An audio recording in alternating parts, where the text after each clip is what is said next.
সেদিন মেট্রোতে উঠেই দেখতে পেলাম রীতিকাকে। রীতিকা আমাদের সাথে কলেজে পড়তো। মেয়েটা খুব ভালো, কিন্তু বহু বছর নানা কারণে যোগাযোগ নেই আর। ওই আমি ওকে দেখেই ওর কাছে এগিয়ে গেলাম হাসি মুখে। কিরে রীতি, কেমন আছিস? চিনতে পারছিস? ওকে জিজ্ঞাসা করলাম হাসি মুখে। ও মা, তুই? কতদিন পর দেখা, তোকে চিনব না? হয় কখনো এমন? মেট্রোতে খুব ভিড় না থাকলেও কামরা খুব একটা খালিও ছিল না। রীতিকার পাশে অল্প জায়গা ছিল। আমি একটু চেপে চুপে বসে পড়লাম। দুজনে বেশ গল্প করতে করতে যাচ্ছিলাম। হঠাৎ ট্রেন একটা স্টেশনে দাঁড়াতেই দেখলাম ওর ফোন এলো। ফোন কানে চাপলো রীতি।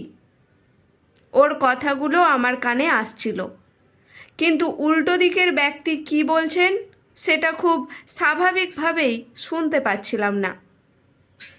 হ্যাঁ দিদি ভাই, বলো। না গো, আমি অফিস থেকে আগে বেরোতে পারবো না। আমি কি করে ম্যানেজ করব? একদমই সম্ভব না। তেমন হলে না হয় অনলাইন খাবার আনিয়ে নেওয়া যাবে, কিন্তু আমি কোনো মতেই পারবো না গো। হ্যাঁ, মা জেনে যাবেন কি না আমি কি করে বলি বলো? দেখো তুমি কি করবে। আচ্ছা, আমি রাখছি। ফোন কেটে দিয়ে রীতিকা বলল, আমার বড় যা ফোন করেছিল। খুব অদ্ভুত মানুষ উনি। আসলে আমাদের বাড়িতে সপ্তাহে 3 দিন রান্নার দায়িত্ব আমার, আর 3 দিন ওর, আর একটা দিন শাশুড়ি করেন। কিন্তু আমার বড় যা ওর নিজের রান্নার দিনগুলোতে অজুহাত খুঁজতে থাকেন কাজ এড়িয়ে যাবার। ঠিক ওই দিনগুলোতেই হয় তার বাপের বাড়িতে কারোর শরীর খারাপ বলে চলে যেতে হবে, নয়তো মেয়ের পরীক্ষা। যে কোনো ছুতোতেই নিজের কাজের দায়িত্ব আমার ঘাড়ে চাপিয়ে দেবার তাল আর কি। রীতিকার কথা শেষ হতে না হতেই স্টেশন এসে গেল। আমরা নেমে পড়লাম। দুজনেই একই অটোতে বসলাম পরবর্তী গন্তব্যের জন্য। আমার মতো অটোর যারা নিত্যযাত্রী তারা জানেন অটো চড়ার বিড়ম্বনা। অটোতে উঠে গালে হাত দিয়ে বসেই থাকতে হয় কতক্ষণে অটোতে সামনে পিছনের সিট মিলিয়ে 4 বা কখনো কখনো 5 জন যাত্রী আসবে সেজন্য। যাই হোক, আমরাও সেদিন বসেই ছিলাম অটো ভর্তি হবার জন্য। হঠাৎ দেখলাম একটি মেয়ে এসে হাজির হলো। রীতিকার দিকে তাকিয়ে বলল, আরে রীতিকাদি তুমি? রীতিকাও অল্প হাসলো। এবার মেয়েটা মুখ কাচুমাচু করে বলল, রীতিকাদি, তুমি একটু অটোর সামনে গিয়ে বসবে গো প্লিজ। আমার না খুব হাঁটুতে ব্যথা, সামনে বসতে বড্ড কষ্ট হবে। তোর গত সপ্তাহে কোমরে ব্যথা ছিল না? আমায় বললি সেজন্য সামনে বসতে। এবার মেয়েটা একটু থতমতো খেলো। অল্প ঢোক গিলে বলল, হ্যাঁ মানে ওই ব্যথা না লেগেই আছে, আজ ওটা তো কাল সেটা। এই সপ্তাহে আমারও খুব পায়ে ব্যথা রে, আমি আর সামনে বসতে পারবো না। তুই বরং পরের অটোতে এলে তাতে যা। আর হ্যাঁ, ভালো ডাক্তার দেখা, এই বয়সে এত ব্যথা বুদ্ধি ভালো না। মেয়েটা চলে গেল। শুকনো মুখে দাঁড়িয়ে রইল পরের অটোর জন্য। আমার সত্যিই খুব অবাক লাগছিল। কলেজ লাইফে যে রীতিকাকে চিনতাম তার সাথে আজকের এই মেয়েটার যেন আকাশ পাতাল পার্থক্য। কলেজের রীতিকা ছিল ভীষণ ভালো মানুষ। ওর কাছে কেউ কোনো সাহায্য চাইলে ও কখনো না করতে পারতো না। নিজের সুবিধা অসুবিধা হলেও ও তাকে হেল্প করত।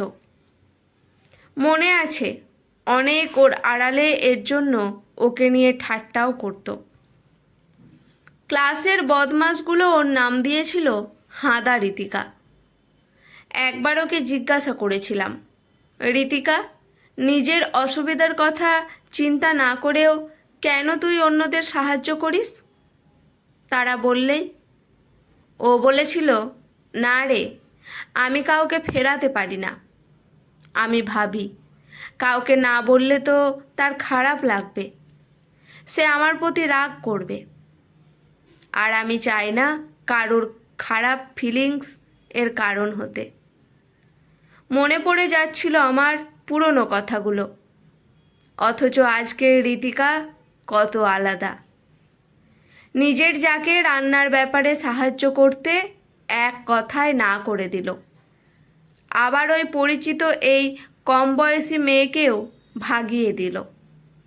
যাই হোক, অটো ছাড়ল চতুর্থ ব্যক্তির আগমনে, আর তখনই খানিকক্ষণের নীরবতা ভেঙে কথা বলে উঠল ঋতিকা, তোর আমায় খুব অচেনা লাগছে না? কলেজের সেই ঋতিকা যে সবার উপকার করত, নিজের অসুবিধা হলেও সে আজ অনেক বদলে গেছে, তাই ভাবছিস তো? আমি কি বলবো বুঝে পেলাম না। অল্প মাথা নাড়ালাম। আসলে কি জানিস তো, জীবনের অভিজ্ঞতা আমায় বদলে দিয়েছে। যা বুঝলাম, নিজের সুবিধা গুছিয়ে নিতে সবাই চায়, আর যে মানুষটা ব্যক্তিগত সুখ সুবিধার কথা না বলে ভেবেও অন্যের উপকার করার চেষ্টা করে, তাকে সবাই বোকা ভেবে নেয়।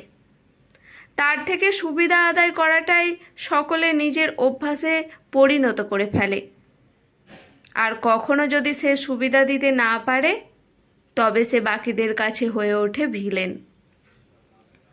আসলে মানুষের নেচার এমন যে তুই কারোর জন্য 100টা উপকার করলে সে ধরে নেবে যে তুই তার জন্য করতে বাধ্য, আর 100টা উপকার করার পরেও যদি একদিন তাকে সুবিধা দিতে না পারিস, তাহলে সেই মুহূর্তেই তুই অপ্রিয় হয়ে যাবি।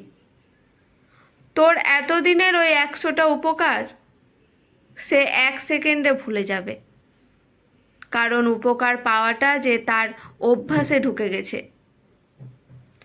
আমার বড় যাকে সুবিধা দেবার জন্য আমি দিনের পর দিন তাকে রান্না করে দিয়েছি এক সময়, কিন্তু তারপর বুঝতে পারলাম আমার থেকে সুবিধা নেওয়াটা তার অভ্যাসে পরিণত হয়েছে।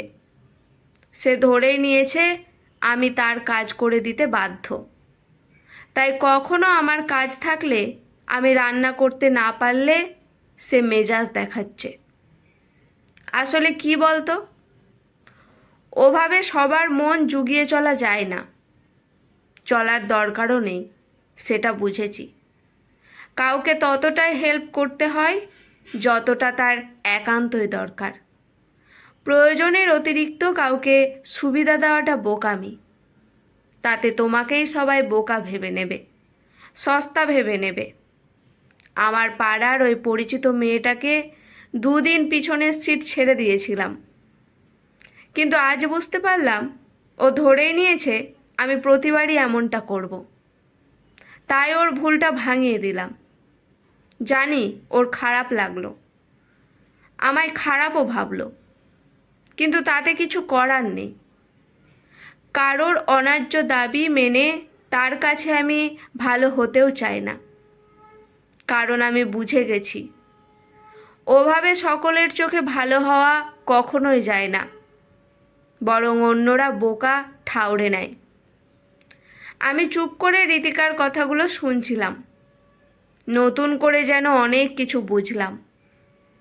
সত্যিই তাই, কাউকে ততটুকুই হেল্প করা উচিত যতটা তার দরকার, নইলে সুবিধা দেবার মেশিন ঠাউরে নেয় কিছু মানুষ ওপর দিকের লকটাকে। অতিরিক্ত ভদ্রতা একেবারেই বোকামিরই লক্ষণ, হয়তো এই পৃথিবীতে। সেদিন অটো থেকে নামার সময় ঋতিকার হাত ধরে বলেছিলাম, আজ তোর কথাগুলো থেকে সত্যিই অনেক কিছু শিখলাম আর বুঝলাম রে। আসলে এভাবেই বোধহয় পথ চলতি কোনো অভিজ্ঞতা বা দৈনন্দিন জীবনে হঠাৎ ঘটে যাওয়া খুব সাধারণ কোনো ঘটনাও অনেক কিছু জীবনবোধের শিক্ষা আমাদের দিয়ে যায়, যেগুলো মনে গেঁথে যায় সারা জীবনের জন্য। কলমে পল্লবী সেনগুপ্ত। আজকের গল্পটি কেমন লাগলো অবশ্যই কমেন্ট করে জানাবেন। ভালো লাগলে পাশে থাকবেন।